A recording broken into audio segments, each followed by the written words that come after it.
নমস্কার বন্ধুরা, কিলা আছো? অকল আশা করছি খুব ভালো আছো। আমিও খুব ভালো আছি। লইয়াই গেছি সিলেটি রুপি আর একটা ভিডিও। তো আমি তো কইছি না আমি আমার চ্যানেলটা খুলছি, আমার ব্লগ ভিডিওর চ্যানেল। সিলেটি মানুষের সব কিছু আমি তোমার তার লগে শেয়ার করি এবং আমার নিজের পার্সোনাল লাইফে কিতা গটিয়া গেল, কিতা হইল, কিতা না, সুখ দুঃখ সব তোমার তার লগে আমি শেয়ার করি। তো আজকে লইয়াইছি একটা বেদনাদায়ক, আমার জীবনের বেদনাদায়ক একটা গল্প। গল্পটা কিতা, আমার মা কীরকম মারা গেলা। আমার মার কিন্তু খুব বেশি বয়স হয়েছিল না, মাত্র 60 বছরের বয়সও আমার মা মরেছে। তো আমার মার খালি ডায়াবেটিস আসলো, যে খুব চিররোগা আসলা তাও না, মার খালি ডায়াবেটিস আছিল। আর এই ডায়াবেটিসের লাগিয়া অবহেলায় না তার মৃত্যু আই গেছে। মৃত্যু তো আইছে ঠিক আছে, কিন্তু চৌকোর সামনে দেখছি এটা অবহেলিত অবহেলিত আসলা। ঠিকমতো টাইমলি ঔষধপত্র পাইতা না, হয়তো তার লাগে মারা গেছেন। কারণ আমরা মেয়েরা সাইড বোন, তোমরা যারা যারা আমার পুরানা ভিউয়ার্স আছো জানো, আমরা সাইড বোন, আমরা সাইড বোনের বিয়ে হয়ে গেছিল।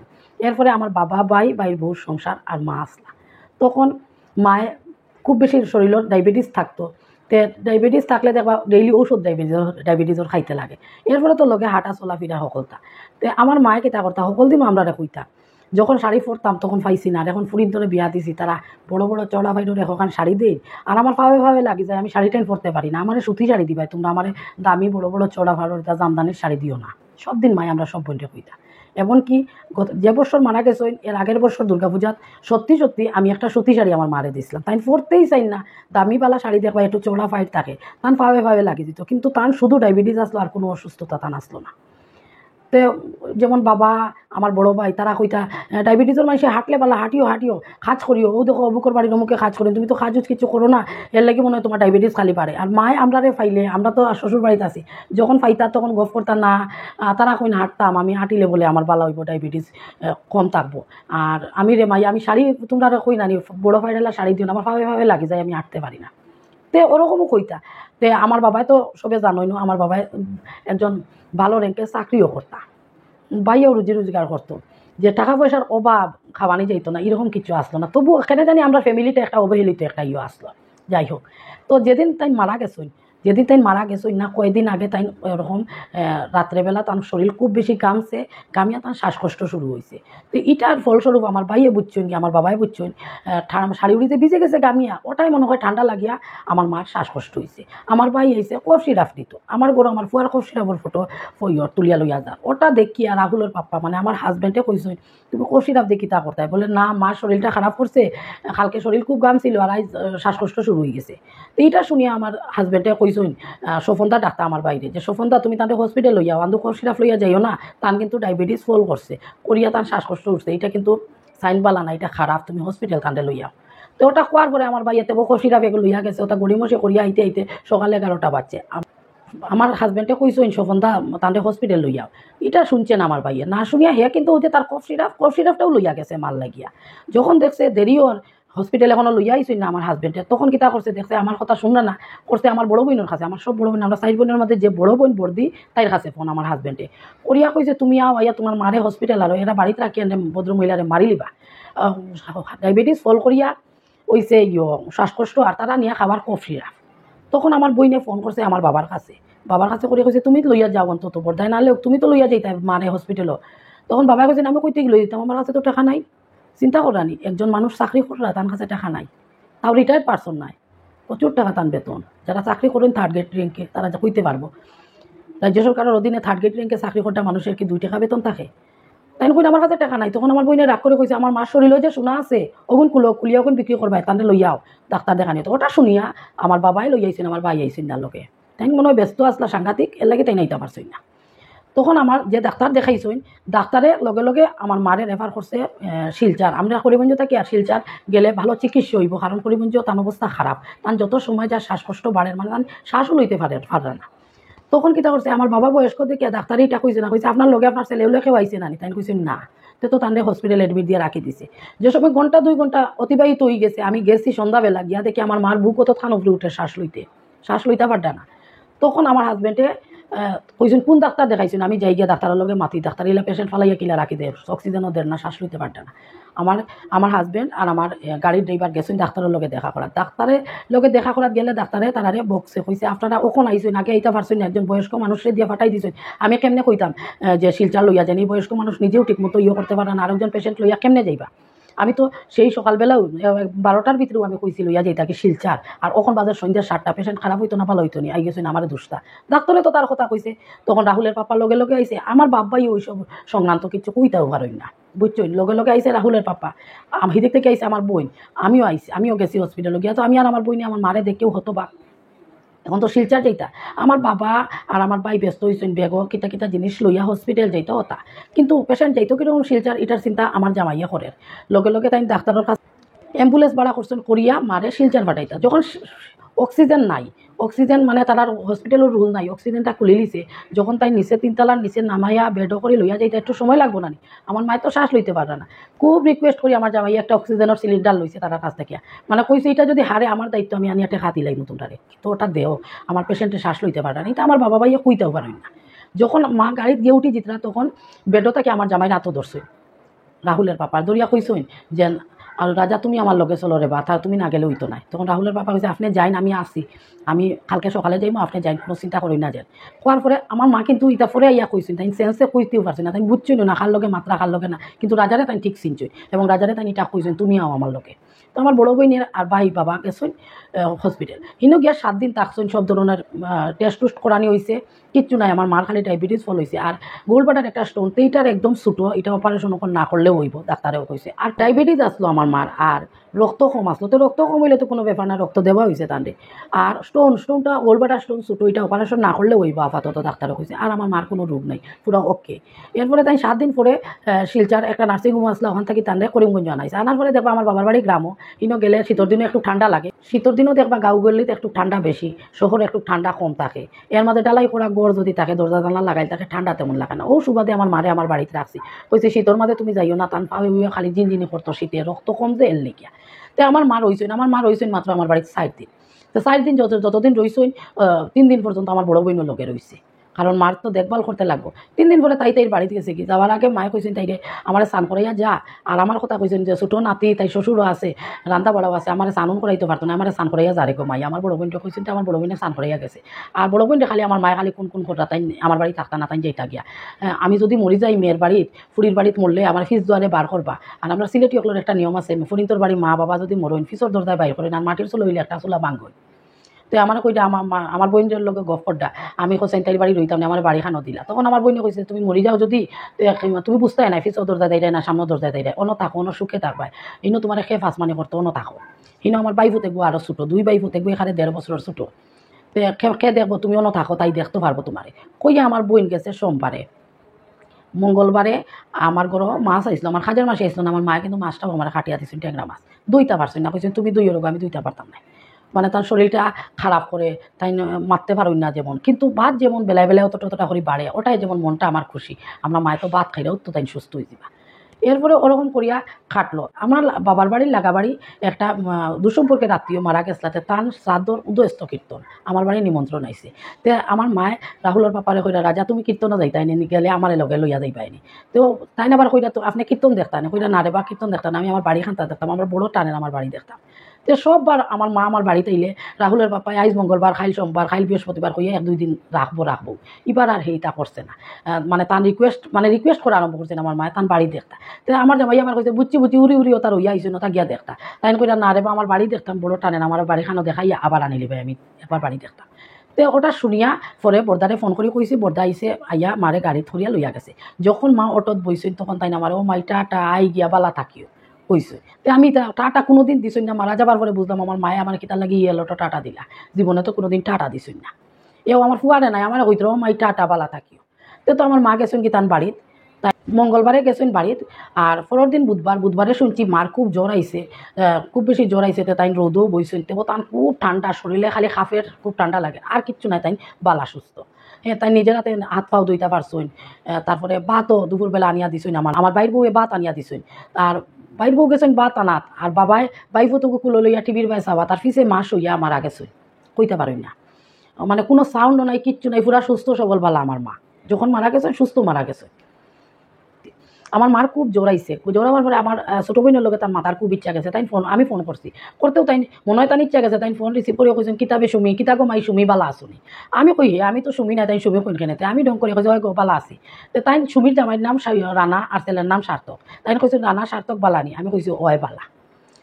ওটা কইছে কইয়া মাতিওতে আমি ফোন রাখি দিছি, আমি যাইতাম নিমন্ত্রণ এখান খানির গেছি গিয়া মনে মনে কইয়া আই আমার কাছে ফোন করবো, কইব তুমি খার লগে মারছো বুঝছো না, আমি সুমি নাই কো। কিন্তু মায়ের সুমির লগে মা মারা যাবার আগে তাই জানোই তার ছোটো মেয়ের লগে তাই মাতিয়া মরছেন, কিন্তু তাই ছোটো মেয়ের লগে মারছি না, আমার লগে মারছে। বই নাই তোর আওয়াজ দেখায় আসি মা তিতা মিলাইল থাকে। তো আমরা মনে হয় তাই কেমনে বুঝছেন আমি সুমি, তাই আমার কুশল মঙ্গল জিকাইছেন, জামাইর জিকাইছেন, ছেলেরও জিকাইছেন। আর আমিও কইছি ওই তারা বালাওয়ালা হলা হলতা কইছি। কইয়া আমি তো গেছি কি নিমন্ত্রণ খাওয়াত, নিমন্ত্রণ খানি তোনো ফোন আইসে, বৌদিয়ে ফোন করছেন আমার জামাইয়ের কাছে যে জিজা একটা গাড়ি ফাটাইয়া দেও। তো গাড়ি ফাটাইয়া দেও কইতেও তো আর গাড়ি দেওয়া যায় না, আমার যে গাড়ি আছে ইটাই সবটি টিফো এও বর্তমানে খড়িমঞ্জ না, খড়িমঞ্জ আইব ঘন্টা 2 ঘন্টা পরে। তো আবার পরে তো আমি গাড়ি ফাটাইতাম, আর নাইলে তো আমিও ভাড়া করি একটা ফাটাইতে লাগবো, আমার তো নিজের গাড়ি আর পাইতাম না। ওটা মানে চিন্তা করাত রইছইন খাওয়াত রইয়া তাই ফোনে মাত্রা বৌদির লগে, আবার বৌদি কইরা জিজা লাগতো না গাড়ি, আমরা ফাইলেছি একটা অটো, আমরা মারে লইয়া হসপিটালে, আর মার শরীরটা খারাপ করছে। তো আইসইন আইয়া রাহুলের পাপায় নিমন্ত্রণ খানি থেকে আইও ও 5-10 মিনিটের ভিতরে এদিক থেকে আমার মা আইসইন হসপিটালও, আর এদিক থেকে আমি খানির থেকে আমার বাসা টানি আমার রাখিয়া আইয়া দেখুন কিটা আমরা লাগাবাড়ির 2টা খাখাতো ভাই সম্পর্কে, একটা বড় আর একটা ছোটো, তারা আইসইন রাহুলের পাপার লগে দেখা করতা। তো আমি তারারে দেখছি দেখে উঠিয়া কই আর তোমরা আইসো নিবে, তার নাম আছে গৌতম দা, হেও এখন পৃথিবীত নাই। কইছে গৌতম দা আয় একবার আইয়াবো, হেউটা কইছে না না করে বইতাম না, রাজারে কয়েকটু বাইর হইতো। তো আমি কইছি ও গৌতম দাই ডাকের তুমি যাও। যাওয়ার পরে তারা গৌতম দাই আর নিশি আসলো একটা ছেলে, হে কইছে যে মা মারা গেছে। ও তাই লগে লগে কইছেন রূপা আমি একটু হসপিটাল থেকে আইয়া তোমারে লইয়া যাইমু হসপিটাল। তো আমি আমার হনে সাহেবাত মারে দেখা যেতাম, আর আমি তাই গেছেন হসপিটাল থেকে আইসেন আইয়া দেখি ও ফাঁকো তাই গেছেন হসপিটালও, আর শীতর দিন তো, আর দেখি কিন্তু আমার শ্বশুরে খালি খান দিতরা, নাকের দিকে জল ফোড়ে, চোখের দিকে জল ফোড়ে, আর এমনিতেই তার নার্ভর দোষ, শরীরে খাফের। তো আমি খাবার দেখি কই আর মা হসপিটাল আইসেন আপনি ডরাইয়াই খান দিতরা গিতা লেগিয়া কি তো হইছে, হসপিটাল থেকে আবার আমরা ঘরে আই যাবা। আমার শ্বশুরে দেখেছেন তুমি কিছু কইতেই পারো নি, আমি কইছে কইতে পারি তো, মা হসপিটালও আইসই আর একটু পরে লইয়াই যাবা, ডাক্তার দেখাইয়া আমরা রওনা লইয়া যাবা, আপনি খান্দিতে রাখেন কইয়া তান ওটা মাতি মাতি চৌকর নাকর জল মুছাইয়া তানরে আমি মাংকি টুপিটা পরাইয়া দিছে, কারণ শীতর দিন তো তাই মাংকি টুপি পরতে পারতাম না, ওটা পরাইয়া দিছি। দেখি আমার শ্বশুরে খালি খাফিতরা আর খান্দিতরা, তবু আমার মাথা ঢুকছে না যে আমার মা মারা গেছে, কারণ আমার মা তো সুস্থ, আর ঘন্টা 2 ঘন্টা আগে আমি গল্প করছি মার লগে। এরপরে আইসেন রাহুলের পাপা ইয়া কইছেন ড্রয়ারের ভিতরে টাকা আছে ওটাই দেও বাইর করি, আমি কইছি তুমি নেওগে ইয়া, আমি রাহুলের খাফর ফালটাই আর তুমি নেওগে, তাই দেখি আর আইয়া ঢুকুই না। আমি কই গরো আই যাও না, তুমি মার ডেলিভারি কেসও গেছো না তো, আর মাকে তো অস্পৃশ্যনি মারে দেখি আইসো যে গরো ঢুকা যায় না, আলগোস্তে ইয়া নেওগি টাকাটা। ও তাই আমি কেমনে গরো ঢুকবো, তোমার মা তো মারা গেছো, মুটির দ্বারাই আমার ও কথাটা তাই কইছো। আমি কই মা মারা গেছো, আর এরপরে আর তাই টাকা নিছই নি কি, আমি তাদের টাকা দিছি নি, আমি এটা কিচ্ছু কইতে পারি না। এই কথাটা শোনার পরে প্রথম জীবনে মানুষে আমরা সিলেটি হলে কই না ইকান শুনি আমার ফাওয়ার তলন মাটি হরি গেছে, প্রথম মাটি হরা হারে কয় দিন আমি বুঝছি, এত জোরে চিৎকার দিয়ে খানছি আমি, মানে খানছি না আমি, এত জোরে খালি চিৎকার দিছি, আমি কইতে পারি না আর কিতা হয়েছে কি, আমার ফুয়ায় কিতা করে, আমি তা কিচ্ছু কইতে পারি না। তখন আমার বড় ছেলে মাত্র 3 বছর বয়স আসলো, আমার কাকি শাশুড়ি আইসে, আমার দেওর আইসে আমার চিৎকার শুনিয়ে, আমার দেওরটাই আমার ছেলেটারে লইয়া বাইরিয়া গিয়া চকলেট টুকলেট কিনিয়া দিছে, কাকি শাশুড়ি আমার কিনার অভ্যাস। আমি তো প্রথম কত সময় খালি চিৎকারও দিছি, মানে কিতা করতাম আমি কিছু বুঝতে পারছি না।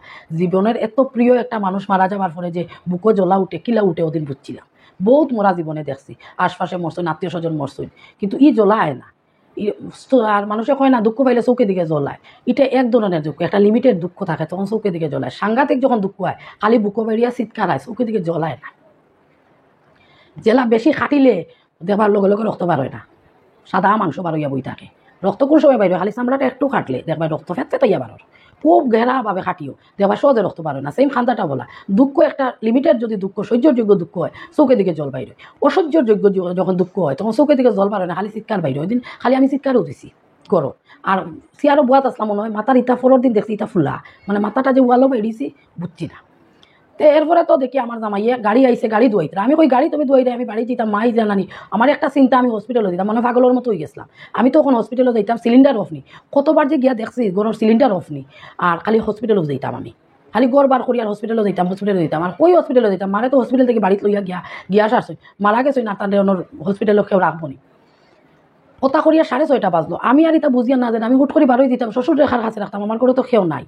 আমার ননদরে আমার জামাইয়ে ফোন করছে, ফোন করিয়া কইছে যে তুই আয়, আমি আমার শাশুড়ি মারা গেছে যেতাম। তাই আমার ননদেও ঘর শুনছে, শুনিয়া লগে লগে গাড়ি রিজার্ভ করে শিলচার তাকি আইসে, শিলচার নাগাটিলা থাকতো, তাই শিলচার নাগাটিলা থেকে তাই আইসে, আইয়া তাই রোয়ানা দিছে, আর আমি এদিকে আমার বাবার বাড়ি রোয়ানা দিছি। এদিকে আমার বড় বোনের খবরও নাই, ফোন লাগেন না, আমার বাবা ভাইয়া করছেন, ফোন লাগেন না, উত্তর শেষ তারা বইতে আসেন। বড় বোন যে আইয়া মার মুখ দেখতো তাই তো জানে না। এরপরে তাইরেও গিয়া আমার জামাই একটা গাড়ি, মানে ড্রাইভার আছে, চিনা জানা ড্রাইভার আছে, আমার বাবার বাড়িরও গাড়ি আছে, আমারও গাড়ি আছে, লাগে এই লাইনের ড্রাইভার এবার চিনা আছে। একটা ড্রাইভারে ফোন করিয়া কইছে তোমার গাড়িটা লইয়া যাও, সেটা কইছে তার গাড়ি নষ্ট, আমার বাবার বাড়ির গাড়িটা নষ্ট। এরপরে আমার রাহুলের পাপ্পা কইছেন তুমি একটা গাড়ি ছোটো গাড়ি রিজার্ভ করে লইয়া যাও, তারারে লইয়াও, শোভনদার বোনটা, শোভনদার মা তো মারা গেছেন, লইয়াও, আমি তোমার ভাড়া দিব। ড্রাইভারটাইও করছে, গেছে গিয়ে আমার বোনটা আনছে। যদি আমার জামাইও দিন আনতো না, আমার বড় বোনে মনে হয় মার মুখও দেখলো নাইলে, কারণ রাত্রে আমার মার সৎ কাজ করা হয়ে গেছিল গিয়া। আর এটা আমার বাবাই কইছেন, আমি তো কয়বার ফোন করলাম লাগে না, কারণ বাবারও দোষ নাই, তখন মানুষের মতি ঠিক থাকে না, কিন্তু মতি না ঠিক থাকলে ওইটাও ঠিক রাখতে লাগবে, তাইও তো মেয়ে মার মুখ দেখতো। তো এক বোন তো কলকাতা থেকে তো আর দেখতেও পারেন না, তে করছেন আমার বোনটাও বানাইলো আমার জামাইয়ের। ওইটা কীরকম হয়, একটা থার্ড পার্সন মানুষ ঠান্ডা মাথায় থাকলেই মানুষ কাজটা করতে পারে। আমার জামাই যতই নিজে জামাই ফোরর ছেলে তো সাংঘাতিক করছে আমার মা মারা যাওয়ার পরে, সাংঘাতিক। এরপরে দেখবা আমরা সিলেটি হলে একটা মেয়েরে বৃহস্পতিবারে যাই, শ্বশুর বাড়ি থাকলে শ্বশুর বাপর বাড়ি যাইতো না, আর বাপর বাড়ি থাকলে শ্বশুর বাড়ি যাইতো না। ওর জায়গাত আমার মার দেহটা শেষ হইতো নি, প্রান্ত গেছে গিয়া, দেহটা শেষ হইতো নি বৃহস্পতিবারে। এর লাগে বুধবারে তাই মারা গেছেন বিকাল 3:30টার সময়, রাত 9টার সময় তাঁরে লইয়া শ্মশানো আওয়া হয়েছে। তো শ্মশানও আমার বাবার বাড়ির যে জায়গা ঠিকানোর মাঝে এরকম সিস্টেম ঠিক নাই, পরে করিমগঞ্জে শহরও লইয়া আইতে লাগছে। তো ওই যে স্বর্গর রথ ইটাও বাড়া করিয়া, মানে যেরকম যেটা সুন্দর মতো করতে লাগে একটা মেয়ের জামাইয়া করতে লাগে করছই, করিয়া মারে আনছই, আনিয়া মার সৎকাম করা হয়েছে রাত্রে 9টার সময়। রাত্রে 9টার সময় যে সময় মারে স্নান করা নিয়েও আর আমরা হিন্দু সদবা হল মারা গেলে দেখবা সিন্দুর ফোরাই, আলতা ফোরাই, ইটা সপ্তাহ ফোরাই না। আমার কিন্তু চৌকে এক ফুটাও জল নাই, আমার একটা টেনশন সুন্দর মতো মার স্নানর নি, সুন্দর মতো মারে সিন্দুর দেবর নি, ফাওয়ার তেল লাগানি হয়েছে নি, ওখানে মার ফাওটা চৌকো বাসে, তেল লাগানির পরে পরিষ্কার ফাও দেখবা খুব গ্লেজ দেয়। হ্যাঁ, আর লাল রঙের নখ পালিশ আমার মার ফাও লাগাইল আসলো, মানে তেল লাগানি অন্যি, স্নান করানি অন্যি, ঠিক মতো শাড়িটা শরীর ডাকছে নি, ঠিক মতো শাড়িটা ফোরানি হয়েছে নি, ওটা মানে আমি দেখি। আর আমার কোনো চৌকে দিকে জল নাই, কোনো খান্দা ওয়ার না আমার। তো গেছে শেষ হইল এই দিন, মারে লইয়া গেছেন কি তারা শ্মশানো, আইসেন সকাল 4টার সময়, মার সব কাজ শেষ করিয়া 4টার সময় আইসে। আবার পরে তো সকাল হয়েছে, সকাল হওয়ার পরে যখন আমি ঘর থেকে বাইরে হয়েছি, বাইরের পরে আমার প্রথম মনে হয়েছে হায় রে দিন আবার তো ঘুরিয়ে আইলো, কিন্তু আমার মা তো আর কোনোদিন ঘুরিয়ে আইতে না। আমার যে 3 বছরের ছেলে, হে নিমন্ত্রণ খানিত গেছিলাম, খাইছে না, খুঁজছি গরু আইয়া খাওয়াই মুমেকে সিদ্ধ নাইলে রুটি দুধ খাওয়াইছি না, মা মারা গেছে। ওই দিন পুরা রাত্রে আমার ফুয়া সজাগ, পরের দিকে ঘুমাইছে পুরা উপাস, পরের দিন পুরা সকাল উপাস। আমার মাথা তো নাই যে আমার 3 বছরের ফুয়া খাইছে না, আমার একদম মনে নাই। কিন্তু আমি কোনো খান দিয়ারও না, আমার কি তো ইসলামী নিজেও কইতে পারি না, আমার ফুয়াটারও আমি খাওয়াইছি না। দুপুরবেলা লাগাবাড়ির একজন জেঠি আইসুন, কুশল মঙ্গল জানা, তো তাই কইরা তোমরা হরুতাই তারে খাওয়াইছো নিবে, সব বই তো হরুতা মরুতা লইয়া গেছি। ও আমার মনে হয়েছে আমার ফুয়ারে তো আমি খাওয়াইছি না। ওদিন দুপুরবেলা আমার ফুয়ারে ভাত খাওয়াইয়া আমি গরু আইছি। এরপরে 16 দিনের দিন আমার মার শ্রাদ্ধ হয়েছে। আমার মা যে মারা গেছেন খুব অসুস্থ আসলা তা না, আমার মা কিছু অবহেলায় মারা গেছেন। আমরা ফ্যামিলিটা ঠিকমতো জুইত করে গোলাপরি গফও করতে পারতাম না, হ্যাঁ অবহেলিত। আবার এখন বুঝতে পারি, ব্রেন খেলাইলে বুঝি যে হ্যাঁ ওইটা অবহেলিত একটা জিনিস। অবহেলিত না হইলে একজন মানুষ বারবার ডায়াবেটিস ফল করেনি, মাত্র 60 বছর বয়স, 60 বছরের মানুষ মারা যাবার বয়সই যায়নি। একজন মানুষে ফাঁবে লাগে যে তো আটতে পারত না, প্রপার ওষুধ পাইছে না দেখেও তুই লইছে, ভালো ভিটামিন ভালো ডাক্তার দেখাইলে ঠিকমতো ওষুধ খাইলে, খালি আটিলে হয়নি। আর আটিবারও তো একটা শক্তির দরকার, যেটা ওই দিন আমার বাবা আর আমার ভাইয়ে বুঝতা না, খালি কইতা আটো না আটলে ডায়াবেটিস কমে যাব। আরে ডায়াবেটিস হলে মানুষের যে আটি, তো এই মানুষটার তো আটার ক্ষমতা লাগে। যে মানুষে আমরা ফাইলে কইনো মাই আমি আটতে পারি না, তারা খালি কইনা আমি আটিতাম, আমি সারিয়ে বেড়া খাইলে রে মাই আমি আটতে পারি না। এটা কিন্তু আমার মায়ের মিশা মাত্রা নেই কোনো দিন না। এরপরে 16 দিনের দিন আমরা শ্রাদ্ধ, তো 16 দিনের দিন শ্রাদ্ধ হয়েছে যে আমি তো আমার বাবার বাড়ি থাকছি না, তবে ফোরের ছেলে জামাই তো ফোরের ছেলেই হয়, নিজের তো আর কেউ এত বিয়া করেন না, ফোরের ছেলে হয়। ডেইলি আমারে সকালবেলা লইয়া যাইতা বাবার বাড়ি, সারাদিন আমার লগে থাকতা, দুপুরবেলার খানি খাইয়া আবার তাই নাইতা আমার বাসাত আইয়া বাইক রাখিয়া গাড়ি লইয়া যাইতা, রাত্রে 9:30 10টায় আমার ডেইলি লইয়া যাইতা। 16টা দিন আমার জামাই ওরকম করছে, কারণ আমি গরুর শান্তি পাইতাম না, আবার আমি খানতামও না। আমি নিজে চিন্তা করতাম আমার মা মরছই না, আমার মনের ভিতরে কোনো দুঃখ নাই, আমার খান্দা হয় না, কেন আমি খানতাবো না। আর আমি গরু হইলে শান্তি পাইতাম না, থাকতে পারতাম না। তো আমার কিতা করতাম তাই বুঝতে পারতাম আমার মনের ভাবটা, এর লাগে ডেইলি তার কাম কাজ সবটা সারিয়া আমারে লইয়া যাইতা, সারাদিন আমার লগে থাকতাম হনো, রাইত অন্য লইয়া যাইতা, অন্য থাকতাম, আবার পরের দিন সকালে সানবানি করিয়া আবার লইয়া যাইতা। এলা অন্যর ছেলে একটা করা সাংঘাতিক ব্যাপার, যেটা আমার জামাইয়ে 16টা দিন করছে। এরপরে যেদিন আমার মার মাছ পরশ, শ্রাদ্ধ তো হইল সুন্দর মতো, যেদিন মাছ পরশ ওদিন আমার ছেলেটার হাম বাইর হয়েছিল, পক্স বাইর হয়েছে। তো বাইরনির পরে তো আর ওইখানে মাছও চইব, মাছের গন্ধ লইন না, লোয়া তো যায় না, অসুস্থতা আরও বেশি বাড়ে, পেশেন্টের কষ্ট হয়, নিরামিষ খাই না আমরা সিলেটি হলে হাম বাই রইলে। তো তখন আমার ছেলেটারে লইয়াই গেছি। আওয়ার পরে ওই দিন থেকে যে আমার চৌকে দিকে জল ফোড়ার হইল, কত মাস আমি কাঁদছি নীরবে কইতে পারি না। মনে নাই যে আমি অতদিন খানছি কি অত মাস খানছি, বুকও জ্বলা খারে হয় পুরা 1 বছর থাকে, 1 বছর। তেও রকম আমার মা মারা গেছেন। আর জীবনের সবচেয়ে প্রিয় মানুষটা এত কম বয়সও মারা গেছিল আমার মা। মারা যাওয়ার পরে যে কি কষ্ট, এটা যার নিজের কোনো মানুষ মারা যাব সে বুঝবো। এমনি এমনি হাজারো মানুষ মারা যাও, বেশ রাম যে খারাপ লাগে না, ও খবরটা শুনে বড় কষ্ট লাগছে, কিন্তু এই কষ্ট সেই কষ্ট নাই। সেই কষ্ট লাগলে চোখে দিকে জ্বলায় না, যেটা আমার আইসলো না। এরপরে আমি ঘুমাইলে এত জোরে জোরে কুকাইতাম, আমার রাহুলের পাপ্পা উঠিয়া কইতা তোমার কি তো হয়েছে, তুমি এত জোরে কুকাই রাখেন, তুমি শ্বাস লইতে পারাই না। মানে আমার বুকও একটা চাপা দুঃখ আসলো, যেটা ঘুমানির পরে বাইর হইতো। ও মা হইয়া জোরে জোরে চিৎকার দিতাম, কিন্তু আমি খানতাম না। ওরকম রূপু সিলেটির মা মারা গেছলা, যে ঠিক মতো শাড়ি ফাইরালা শাড়ি পরতে পারতা না, ফাওয়ে ফাওয়ে লাগিয়ে যেত। এই মানুষে জগিং করতে পারবো, হাঁটতে পারবো, মর্নিং ওয়াক ইভিনিং ওয়াক করতে পারবো, তারা বুঝতো না। তারা হয়তো হাঁটলে কমে যায়। আজকের মতো শেষ করে দিলাম। আপনার আর এরকম কোনো প্রিয় মানুষ তো সবার মানুষ তো মরণশীল, সবার ফ্যামিলি তো মরছে, তবে আছে না কিছু কিছু প্রিয় মানুষ মরলে বুকে এত ধাক্কা লাগে চৌকে দিকে জ্বলায় না, হইলে আমার কমেন্ট করে জানাইও। তো আজকের মতো রাখে দিলাম রূপু সিলেটে, টাটা।